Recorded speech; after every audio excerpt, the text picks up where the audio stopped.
Magandang hapon sa inyong lahat. Narito tayo sa may Panenco dito sa ating Team Manila kay Coach Maripe, kay Coach May, at kay Coach Abigail.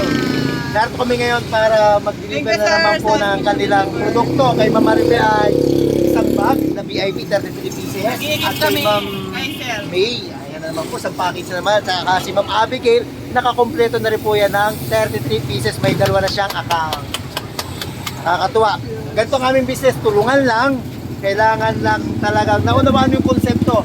Kasi kung di mo alam ang purpose sa pagninegosyo, bakit natin ginagawa to, hindi ka tatagal, sigurado magkukwit ka. Pero kung alam mo, sikreto na ang kailangan ng business ay may tulungan, may tiwala sa isa't isa, at alam mo ang purpose bakit mo ginagawa, para sa dagdag kita ng ating pamilya. Pag alam mo yan, titigil ka ba?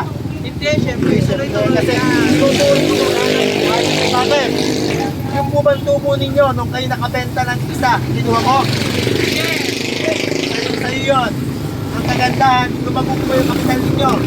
Yes, syempre. Diba? Yun ang kagandahan ng business namin. Huwag kayong matakot, lalo na po sa ating Team Manila. Kung may mga kaibigan kayo na nakilala si Ma'am Maripe, magsabi lang po kayo, maging part kayo ng aming team kasi tayo ay magiging ahente ng perfume dito. Hindi lang retailing, may wholesaling, kaya ang ganda. Gagawin natin itong sama-sama, yung idea pagsamasamahin natin para lalong dumalito. Sige, hanggang dito lang muna. At ito ang aming samahan sa Team Manila Labin World. Thank you.